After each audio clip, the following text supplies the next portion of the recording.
All right, guys, welcome back. This is part 2 of our conversation with Aubrey Williams. And the main thing I learned from his presentation of the economy and from this conversation and why we wanted to have him on the show is how to use data and numbers and guardrails to know when you're underspending and when you're spending too much and you need to make adjustments along the way to stay within a range that gets you through your entire life, your financial life, and proves to you that you will never run out of money. He is helping me get out of the fog of FI, which I call the fear of getting out, letting go of savings, embracing spending, living off your portfolio. It's a very scary thing. And in using numbers and data in this conversation, I feel a lot more confident today about letting go of work. So I hope you enjoy part 2 of our conversation with Aubrey Williams, the Mr. Rogers of FI. This is one of the reasons I wanted an advisor, because how do they interact with my FI date?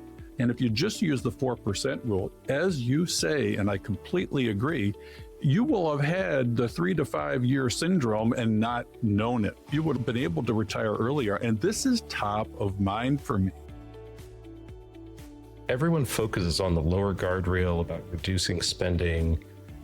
And I get it, that's very important. But many people in the FI community have just as hard of a time, if not more difficulty, increasing their spending with confidence. Welcome to Catching Up to FI, a podcast on mindset, money, and life for late starters of any age on their journey to financial independence. I'm Bill, and I'm a late starter. I'm Jackie, and I'm also a late starter, and we're your host. We're here to help you on your journey to financial independence, no matter where you're starting. We're going to talk to experts, other late starters, and explore topics related to our mission. Join us as we catch up to FI together. Yeah, I mean, this is a time budget. We see our money compound, and it really hits the big time in the last decade of compounding. But we don't realize that it's somewhat linear in our energy, but then it compounds against us pretty rapidly when you hit 50 or 60. And it's higher, and then it drops. And there will be a line where your compounding of money crosses over your time in a depreciating asset. And people don't realize that they're spending a third of their life in bed asleep. They're spending a third of their life, or maybe a little less, at work. So we've got a third of a time budget to work with. And we can lose that budget across our entire life. And we don't need to delay that budget until we're 55, 60, 65. Because you're going to come into my ER having a heart attack, or being diagnosed with cancer, or these sudden life shocks. You can't delay it. You've got to spend your time budget wisely. One of the most profound things I've ever seen is this dot matrix of the weeks you have in life. And then they start filling it up, the rows, with all the things that are sunk costs that are already spent. This is time you have spent. Sleeping less affects your life. Working less affects your FI at some level. And you've got to be aware of that. Just like Charlie Munger, when you invert money with time, oh my God, how profound is that? Right, Jackie? Yeah. And Aubrey, you mentioned the 4% rule. I wanted to get your thoughts around how should people think about withdrawal. I've been retired for 7 years. Bill is thinking about it and trying to figure that out. But based on your clients and all the research that you've done, give us your framework for someone that's reached FI and they're trying to plan out their withdrawal strategy. A lot of people have reached FI and don't know it, first of all. And the reason for that are several.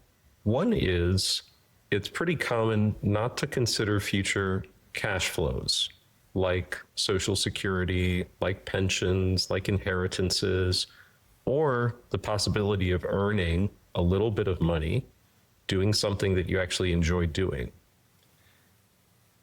I wouldn't ever want to put someone in a position where they have to work to make it. But what I've observed is even just for socialization reasons, people in this community, we come up with ideas and we end up doing things together that have tremendous value. And that often results in something that makes money. And it doesn't have to be a lot of money to have a huge effect. And you'll see this theme in financial planning a lot, that Vanguard showed us the huge effect of just tiny expense ratio changes, that it's worth going from 0.25% expense ratio down to 0.1 or 0.05 or 0.03. Because over a period of 10, 20, 30 years, that could mean the difference between having 10% more or 30% more, depending on how bad those expense ratios are. That works the same way for income. Even just a little bit of income doing something that you enjoy and which might provide some rich social benefits also, which is life extending, that can pull in your FI date. Social Security, even if it does get a haircut, pulls in your FI date. And also being able to adjust your expenses depending on what the market does and as you age also has a huge effect. So that's something I've talked about in the topic of risk-based guardrails, that if you're planning with the 4% rule, you're assuming that your spending will be flat for the rest of your life, indexed for inflation. And we know that's not correct. If you have kids that are going to go through college and you're of a mind to help them, then you might have expenses that are a little higher for a little while, but not forever. At some point they'll graduate, maybe, or you'll stop paying and you might have a mortgage. Maybe you pay it off, but if you don't pay it off, that mortgage will stop at some point. You might be taking care of your parents. Parents don't live forever, neither do we. And so that phase of life will end.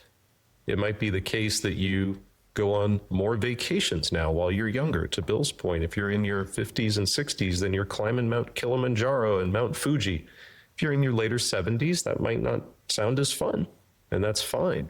But those are different expenses over time. In 1993, when Bill Bengen wrote the Trinity study, they were doing those calculations by hand, and they were revolutionary. And still, that conclusion is incredibly valuable. But now we have the tools where we can put in your complex spending over time with as much detail as you want and run a Trinity study on your exact spending and explore whatever what-if scenario you can dream up. If you want to move to another country, open a pie shop, have a medical crisis, right? They can be favorable things and unfavorable. We can see exactly what would happen using the same historical analysis technique that Bill Bengen used to analyze not a fixed spending index for inflation, but your real spending with as much veracity as you can come up with.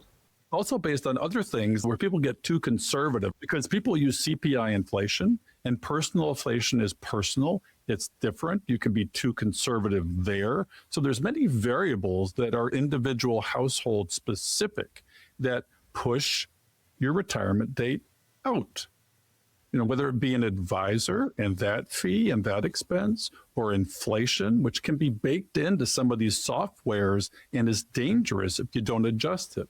It's CPI minus 1 or 2 for personal inflation, and healthcare maybe 3 to 5% more. So you have to adjust for that differently than CPI inflation because of your own personal healthcare or longevity insurance, or when you take Social Security. There are so many balls in the air. This is one of the reasons I wanted an advisor, because how do they interact with my FI date?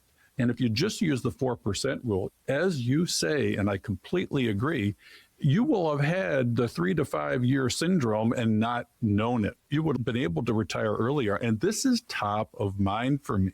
And when you say there's a little bit of work you can do, people forget that if you earn $40,000 in a year, you do 2 or 3 speeches, whatever you do, that's $1 million portfolio that you haven't accounted for just like Social Security. And you see a lot of people working at Walmart or Home Depot or whatever because they have to, but maybe they can do it because they want to and live a more robust life. For me, I can cut down to 4 shifts. I can load 4 shifts into the front 2 weeks of a month. I can use Fi to leverage day shifts only, no weekends, no holidays, no nights. You want me? Take it or leave it. I'll work 4 days. I'll stack them, and then I'll stack the other ones at the back of the next month. And guess what? I have 4 weeks to travel the world, and I don't want to travel more than 3 or 4 weeks because that's exhausting. I want to come home and have a home-based life. And as you say, there's value to mentoring people at work. There's value that I provide to patients even that gives you a lived experience that may be more robust than not working. People need to look at the interaction of things, just like in our portfolio. What is the interaction of the numerical financial assets that also maximize your safe withdrawal rate? Hey, I'm going to say risk parity. That's where I'm at. Please don't. Oh. Well, Bill, let me say this, okay? I see a lot of growth. I remember when I first started co-hosting this with you, you were pretty emphatic about this, and you've already changed your own mind. You're like, well, for what I do, I can't just step away for a couple of years. I think we might have been talking about taking a career break. And now you just named off so many creative things that you've done. And I think the big takeaway with what you're saying, even though it applies to what you have going on, it is a signal to everyone else. Be creative in the industry that you're in and the work that you're doing. There's always some way to figure this out if you want a glide path or whatever. So everything is figure outable, and you figured it out, Bill. And I think you're inspiring other people to say, you know what, let me look at my industry and what I'm doing and what might work. And Aubrey, your bottom line is basically it's lumpy. Okay, you can go on about this and that and all the moving parts. There's a lot of moving parts. It's very lumpy. And I like the way that you're stepping through this to say, when you see that 4% rule, that is a starting point. I've seen all of this come to fruition where my nest egg has increased because I have a little bit of income coming from the work that I'm doing that I enjoy. It's just interesting. And sometimes people might not start to realize this until they do step away. And just like when you're working, things aren't an even line. It's not an even line after you retire either. We're going to go into this now because your talk at Economy is life-changing for me. I'd already cut 2 shifts because I'm like, you know what? That's not how I want to spend my time. That's not how I want to spend my energy. But now, after your talk, I'm like, I need to cut 2 more. I need to get serious with this. And because of the talk that Frank gave and the talk that you gave, you're contrarian to the FI movement that oversaves and underspends and dies the golden coffin life because they identify with an ever-increasing net worth. But that's not how I think to live life. You've got to look at your lived experience and how you spend your time. Audit your calendar. Realize that it's finite. You're going to save me probably a year or 2 with your own software and with Income Lab that I had never heard about. If you're willing to be variable in your spending, if you account for inflation, if you account for Social Security, if you account for all these variables, and forget about optimizing necessarily for FIRMA that may not be so big after all, forget about necessarily Rothing and optimizing for RMDs that only start at 75 and you may not live 10 more years. So in reality, what are you really going to pay in taxes? So with Income Lab or your own open source software that people need to hear about, you're going to save me more years. And this is a point where, folks, if you're not watching on YouTube, we're going to ask you to switch over because you're going to see it live, what Aubrey does and puts hard numbers to it and takes on this percent chance of success ghost, which is nebulous, because realize the 4% rule is 100% chance of success, which means 100% chance of overspending and underliving. I can't state this strong enough. Aubrey, you're going to show us how to do it. Yeah, and because it's hard to listen on a podcast, we'll be talking through this as well. So never fear. Aubrey, I appreciate you so much for being willing to share this and step us through it. This is going to be fascinating. 3 quick comments, Bill. The personal inflation rate ties to the presentation that Frank Vasquez gave at Economy. And that was new to me and very important. And the financial planning software, including Projection Lab and Income Lab, use CPI, which itself is an improvement because it's using real historical data.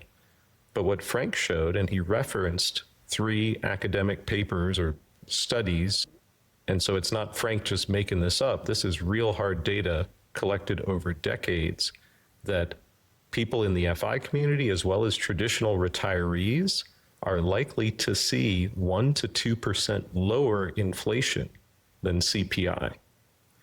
And I also wanted to give credit to the software Fireproof Me, which is written by a member of the FI community, Lauren Boland. She incorporated Frank's lower CPI as an option in the Fireproof Me software within days of his presentation. And so I'm looking at how to incorporate that in my analysis as well with the tools I use. But that's a very, very important point, because 1% or 2% compounded over decades is enormous. And that was not on my radar before. So thank you, Frank. Yeah. And the other thing he did, because the financial services industry fear mongers longevity insurance. And you have to look, as Frank said, whether they're just using rule of thumbs or fear or emotion. You're an engineer, he's an engineer, run the numbers.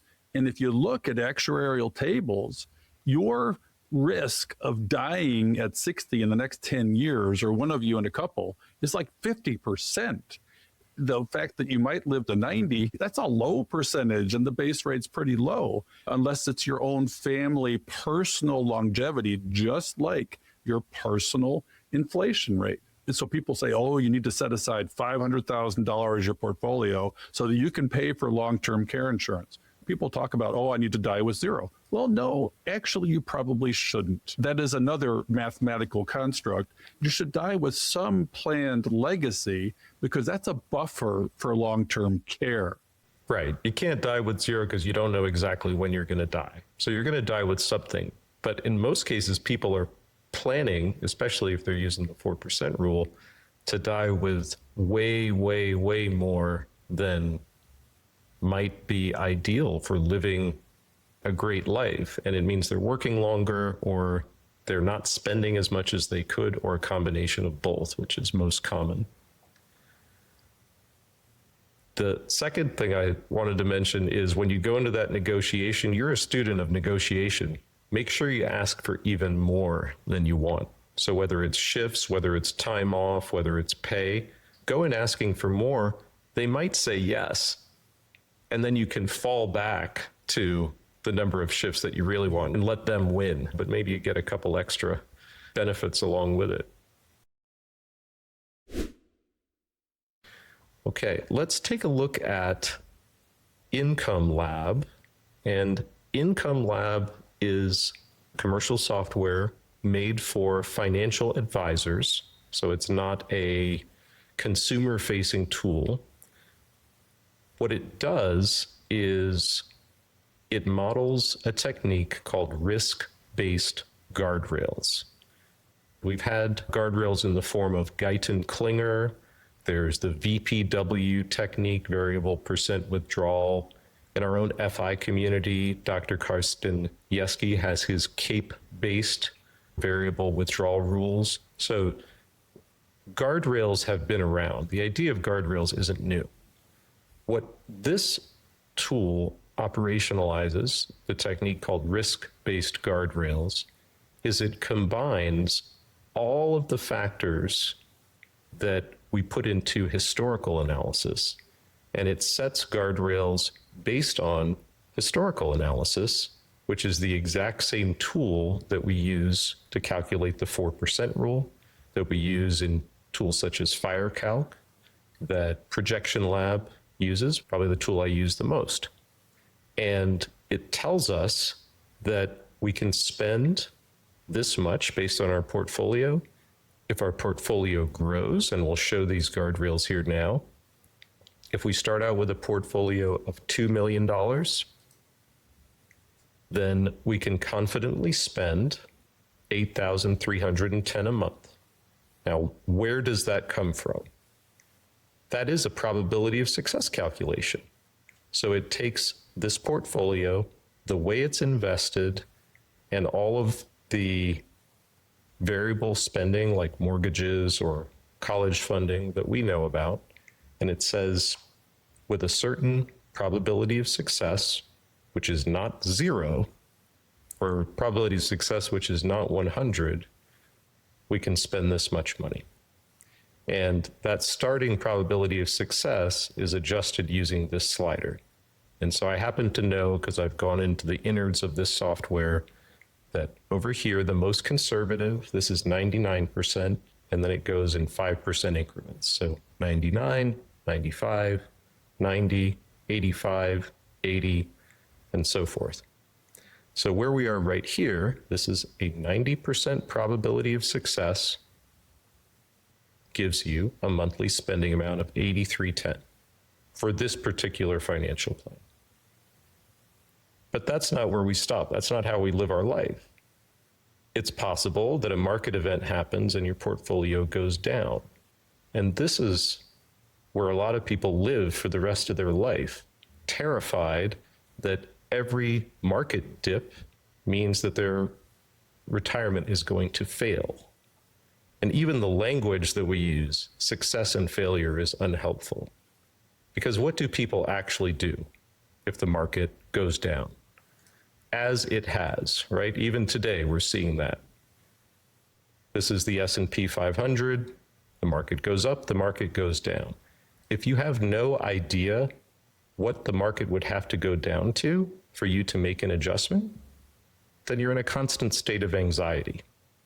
So that's what risk-based guardrails gives us, is a lower guardrail and exactly how much we would adjust our monthly spending and when, and an upper guardrail where if our portfolio grows to that amount, and the market does tend to go up over time, we know exactly how much we can confidently increase our spending. Aubrey, you mentioned this a little bit before. So you're working a lot with people in the FI community, which means that they are probably retiring or reaching financial independence at a younger age. So are you seeing that the human capital and the ability to work and possibly bring in some income, does that alleviate some of this whole risk-based concern and markets crashing if they know that they're able to work or they're bringing in some income? What I see is even if people acknowledge that it's possible that they could go back to work, they don't want to plan for it. And I'm okay with that. And so the way I model it is I'll put in a Baristify income item that's some small amount, 5,000 a year, 10,000 a year, 20,000. And we can see, well, what effect does that have? What if we just did it for 5 years? And in software such as Projection Lab, which is different software than this, we can bring it up if you like. You can flip things like that on and off, see what effect it has. And then that often helps people calm down, where they can see that their plan is fine without it. And if they did go and get a $10,000 a year job, it actually has a pretty big effect. That often takes the pressure off and helps relieve some of the over-conservatism to be able to explore the space and see how sensitive it is. And as Bill, you said, just a little income is magic, and folks are very capable, but it's also fine to see what adjustments would I have to make without that additional income. So now I'm going to take this into what this retirement would look like for someone. And this is something I do with folks to stress test their plan. People need to realize that there's several things that go into this. You said future income streams, present income streams, work that you do, Social Security, pensions, that you need to take off the top before you see how much work your portfolio actually has to do, which is a component of your income as you move into retirement. And then it does depend on the portfolio you construct. If you're oversaved and you're 100% stocks, or you can do anything. If you do a 3.5% withdrawal rate, it doesn't matter what you do for a portfolio. I don't know why people focus on it. So how you construct your portfolio, whether or not you use risk-based guardrails, how you model for longevity insurance or Social Security or variable withdrawal strategy, other income streams. These are all the balls because people thought I need to be 3.5% because I got to live on this portfolio and I got to do it if I'm a fire person for not 30 or 20 or 30 years, for 40 or 50 years. But we know from Bill Bengen that your withdrawal rate after 30 or 40 years, it levels out. May diminish a little bit. No, it doesn't go to zero. It levels out around 4%. And it doesn't go below that, really. People got to look at all these things and not just focus, because there's a hyper focus on safe withdrawal rate. They don't include all these other income variables, and then they want to focus on efficiencies and spend less so that they can not deal with IRMA and do more Roth conversions. And I'm like, why are you squeezing the energy out of your life and trying to squeeze the lemon until it's empty when good enough or 80% is adequate? You know, this hyper over optimization. I'm preaching here, but I don't think I'm not saying anything that's not accurate. And this is all the things that are in my head and I'm feeling. It gives me an emotional energy response. Then we're going to go through this right now and stress test portfolios. But are you just stress testing the portfolio here, or are these other variables really included in it? Now, for example, in my plan, I don't include catching up to FI or any income from catching up to FI. That's fun money and it's a break even net zero. I have syndications that are doing crappy and I never wished I did, and I'm not sure I'm going to get any capital back from it. And I'm talking $150,000 mistake. I got caught up in the wave of multifamily investments that was going through the physician population. I dumped $150,000 into 2 syndications at the peak of the syndication real estate market before the COVID crash, when interest rates went up and all these supposedly conservative syndicators or GPs like, oh, there'll be an income stream and then you'll get an IRR of 16, 18%. Well, that's all been bullshit. I may see a complete capital loss. So they're not included either. That's a zero. Any capital I get back, it's fundamentally a cash investment or loss of cash investment, because they've had 2 capital calls because they're struggling to keep properties above water. I want people to know this stuff. There are things you shouldn't include, and then there are things you should include. That will make your plan more conservative or more robust. So there are other things here. Are all these things that we're talking about outside of the portfolio in this stress test, or is this a stress test really focused on how much work your portfolio has to do after these potential losses and potential income streams? So this would include all of those elements.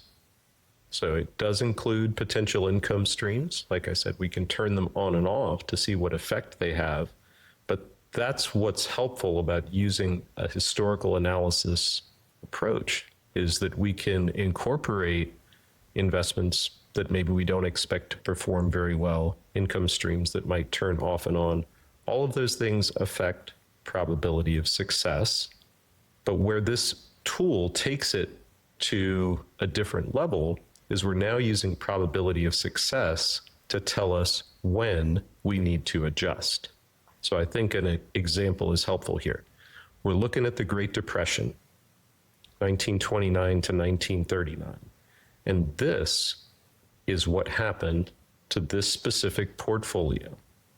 So in 1929, stocks went down in value by 85%.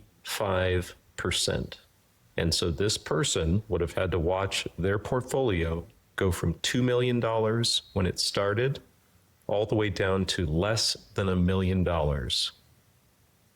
Half their FI number, half their investable liquid net worth gone. And this portfolio is a 50-50 stock bond portfolio. Is that what you're using? It's about a 70-30. I constructed it to look like a lot of portfolios do in the FI community where there are bonds in pre-tax, Roth is almost all stocks, taxable is almost all stocks, and it comes out around 70-30. So try to construct something the way I would like to see it around the time someone declares FI, which means they're not 100% in stocks. They've taken some risk off the table and they might be 60-40 or 70-30. The part that's not in stocks, it doesn't necessarily have to be bonds, because as we saw in 2022, interest rates and bonds have a relationship, as does cash. And so that 30 or 40% that's not stocks could be partially bonds, it could be cash, it could be something like real estate.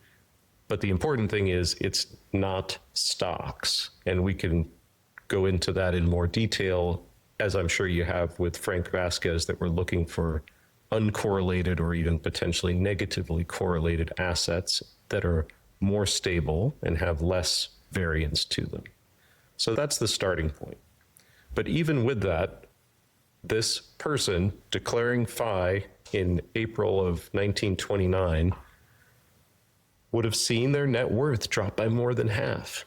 And there's no way around that. That is terrifying. And you don't know that that's going to be the bottom. We know now. But just like in 2008, when the market went down by 50%, we didn't know that that was when it was going to stop. And so that's what will happen in our investing lifetime. It won't look exactly the same, but something like that will happen, probably more than once. And so we prepare ourselves for that. What we're looking at here is that around that portfolio line, and we're watching it go down, down, down, there are guardrails. There's an upper guardrail that's green, and that shows if our portfolio were to increase and hit that number, we would increase our spending. But in the Great Depression, that's not what we're looking at least not at first. We're looking at the lower guardrail, which is red. And this is derived using historical analysis. And so it incorporates everything about this portfolio, including future income streams, investments, good and bad, like syndications.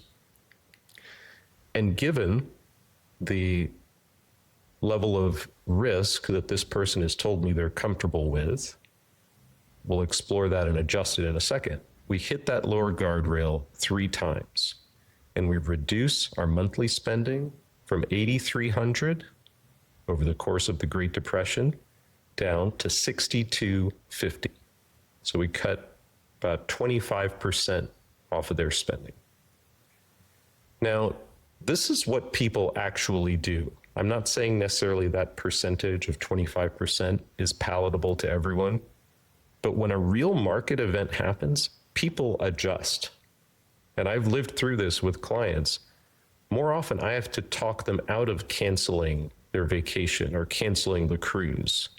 And sometimes it might look like, okay, well, instead of getting the stateroom, get a nice balcony room instead, and it costs $5,000 less. But they were on track to cancel their whole vacation they've been looking for 18 months.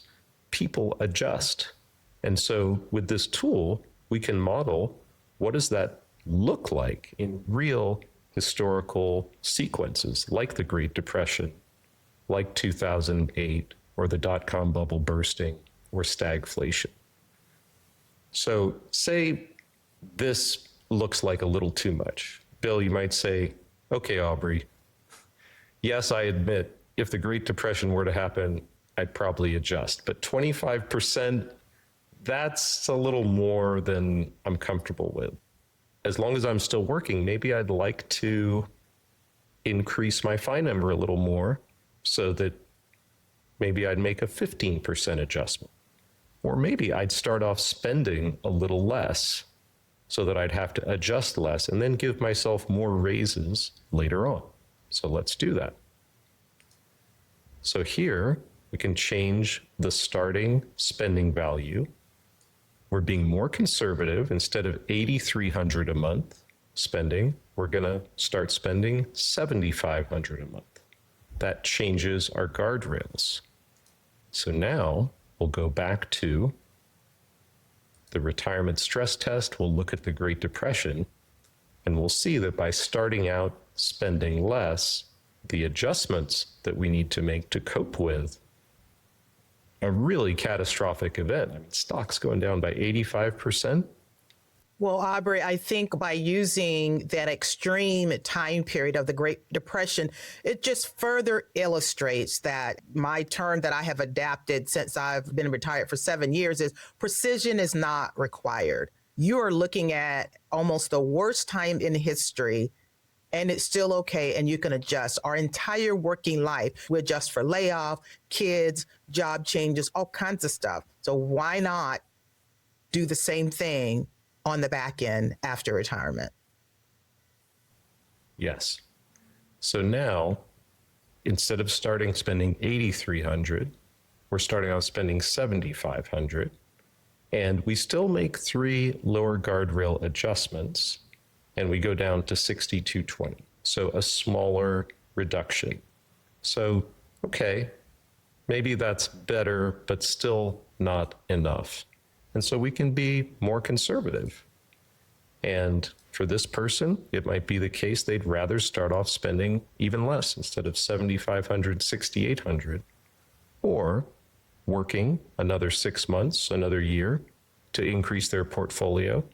And those are both levers that we can pull, but we know why we're working an extra 6 months because we know what we want to spend and the adjustments that we're willing to make.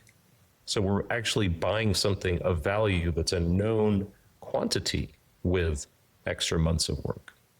So now, starting off more conservatively, you can see we start off spending less, and the adjustments that we make, now instead of 3 lower guardrail adjustments, we're only making 2. And we're only reducing our spending by $500.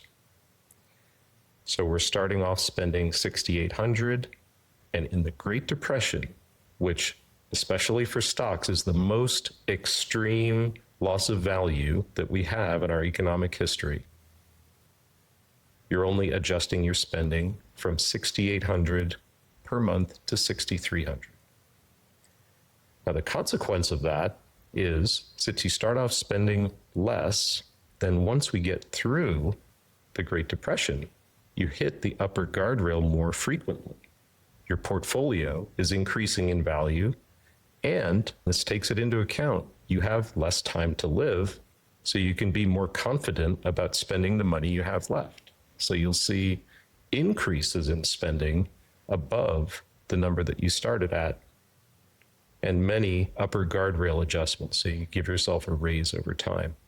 And that confidence to give yourself a raise, everyone focuses on the lower guardrail about reducing spending. And I get it, that's very important. But many, many people in the FI community have just as hard of a time, if not more difficulty, increasing their spending with confidence. And so this helps tremendously with that because it gives us a number in advance. When my portfolio hits this number, then I increase my spending by this amount. And it's no longer a decision you're making nervously in the moment. It's a decision that you've made in advance. When my portfolio goes from 2 million to 2.1 million, I increase my monthly spending from 6,810 to 7,150. We've already made the decision in advance. This is so cool to see, Aubrey. I appreciate you showing this on the screen. So if you're not watching this on YouTube, it's very cool to see this. And I'm just curious, is there any consumer-facing tools that are close to something like this? I don't know, maybe Bolden, Monarch. I don't know if there's anything, but I'd be curious because we got a lot of do-it-yourselfers in our audience. Yes. So those tools that you mentioned don't do this. This software, they don't advertise it, but if you contact them and send them an email, they'll sell this to you for $20 a month, so $240 a year. So this is available, although they don't publicize it. It's not designed for individuals, but of course it works perfectly well. And I've corresponded with many members of the FI community who are using it. because not everyone is interested in forking over $240 a year, because that's a significant amount of money, with another member of the FI community by the name of Roger Cost, whom I met last year at Economy.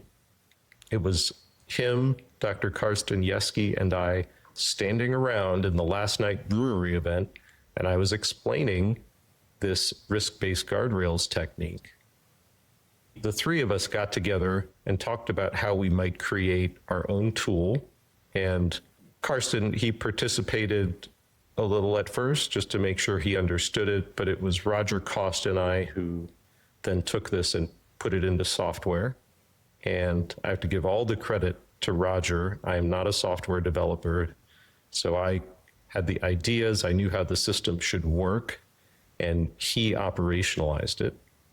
And this is available at fire-guardrails.streamlit.app, and it's free and open source software.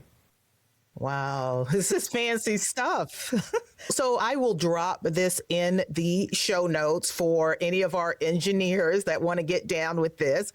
It's fascinating. And obviously you can go as deep as you want to go. Some people might be fine with just sort of having a broad framework of knowing that they need to shift and they have their own little guardrails and things like that. But this is very, very powerful. And I will make sure we include the link to it in the show notes. One thing that's important to note, I'm supportive of DIY and these softwares that help you be confident with retirement. They do need to know that, for example, Bolden does not use, as far as I know, historical data to model this stuff. And there's more Monte Carlo data with forward looking. So you can't do this with Bolden, and they do kind of default you to certain CAGRs or returns and inflation. And if you really want to adjust those according to base rates, and you need to pay attention to what's under the hood in these software. Projection Lab, does it use historical data to help model things out, or does it not? Yes. So this is important to me. Most financial planning software out there today uses Monte Carlo analysis. And what Monte Carlo does is it takes, for a given asset class, a mean and a standard deviation, and then it applies randomness to that.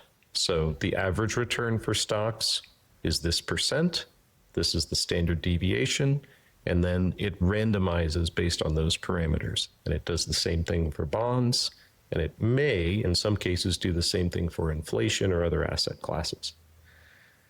This is valuable because it does give us a representation of how things can change that's not just a linear assumption. But Monte Carlo analysis does not model some very important characteristics of what the real markets do. And there are three.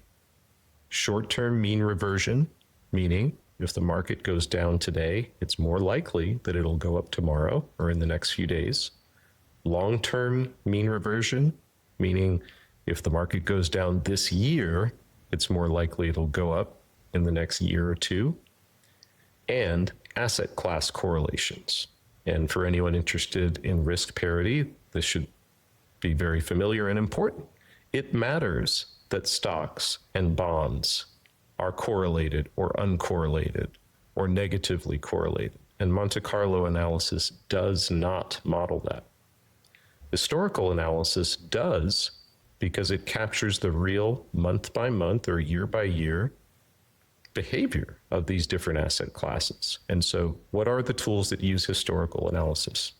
FireCalc, CFireSim, FireProofMe, Projection Lab, Prolana Retirement Calculator, Income Lab, which I showed you, this, Fire Guardrails.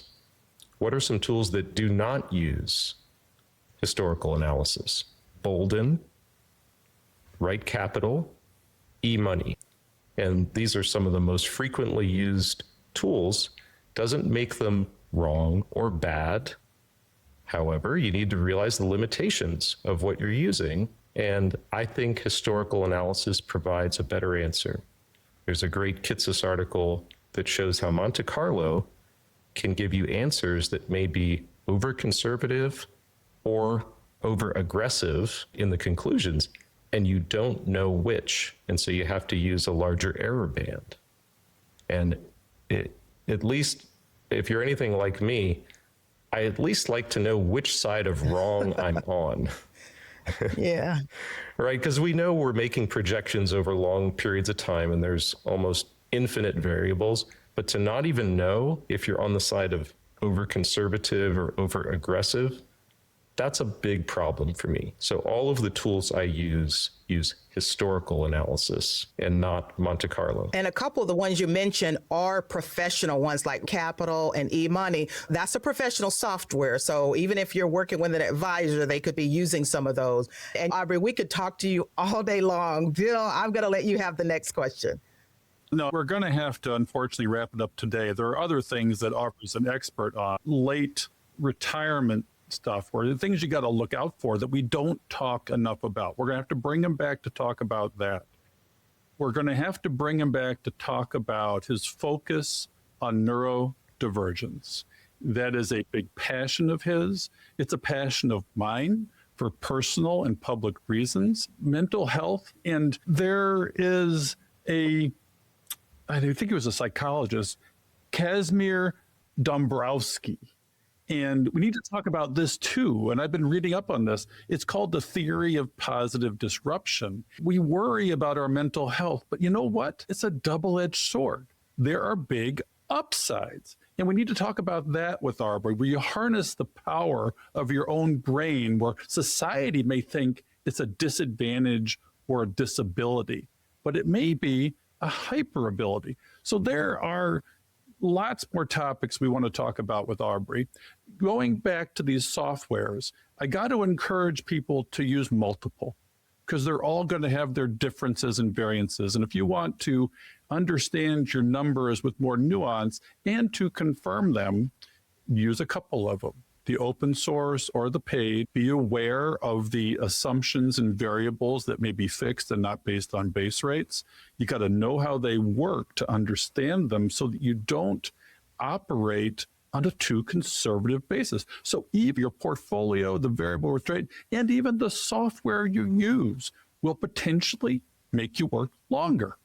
And so you've got to watch all of these things. Buyer beware, caveat emptor, just to use a fancy word that Jackie likes. We've gone into a lot of depth. I hope you have made it to the end of this podcast. I hope that you've watched YouTube. There's more that we can dig into. Aubrey is a wealth of knowledge, and engineers use data. They're not using emotions to make decisions. They're not using just rules of thumb, which are inadequate. They're not using the 4% rule. We have a hyper focus on safe withdrawal rate and a fear. And we've been arguing about this for the last year or two because FIRE people are getting into retirement. And that can limit your life after FI, a hyper focus on the numbers. I hope that you kind of have digested this. You may have to listen twice. We're going to put a bunch of resources in the show notes because Aubrey has talked about this and other things in a very profound and deep way. Psychologically, from a mental health standpoint, from a numbers standpoint, all the interrelated factors here. It is complex, but it's manageable. He's told you, you can DIY this. And you may need advice along the way, point of care advice, as we call it in medicine. You sure can, Bill. You know what? Why don't we find out, Aubrey, if someone wants to connect with you, what is the best way? At my website, openpath.financial. And that's the end. That's the TLD, openpath.financial. There's no .com or anything like that. And I'm also on Facebook, on X, on Instagram, Open Path Financial, Aubrey Williams. You'll find me there. Thank you both so much for having me. This has been an amazing conversation, and I'm really hopeful that it reaches people, that it helps, that it opens up possibilities to take steps now, because that's why I do what I do. is to help people get unstuck. Thank you both. Yeah, we loved having you. This was extraordinary. My brain grew the entire time we talked. But for our late starters, I want you to always remember it's never too late to start. It's better late than never. And it's always the right time to catch up to FI. We'll catch you next time. So, Bill, as you know, we cannot do this show without our amazing staff and the people that help us put this on. And our editor is Fritz Brizard. We love them and they keep us going. Yeah, Jackie, I mean, this show wouldn't have the quality it has without our folks, our peeps. And we'd also like to give you a few calls to action for the show. We love our community and we hope you love us back. If you would like to support the show and our mission to help late starters, you can do that at Buy Me a Coffee, which is a platform that allows you to make a donation. The link is in the show notes and on the website. Check out the show notes for resources mentioned in today's show. Also, head on over to our website at catchinguptofi.com and check out our vetted resources, partners, and affiliates for discounts and their services because we love sharing great deals. Please share the show with others and head on over to our Facebook community to help us grow. If you prefer video, head on over to YouTube and watch the show there. We hope you've enjoyed this episode of Catching Up to FI. We would appreciate it if you could also leave us a 5-star review to help our message reach others. And while we are financial educators that love to teach, remember that our content is for general education and information purposes only. We are not providing financial, legal, or tax advice. Always do your own research or consult a professional before making important decisions. So, Jackie, we'll see our audience next time on Catching Up to FI. Cheers.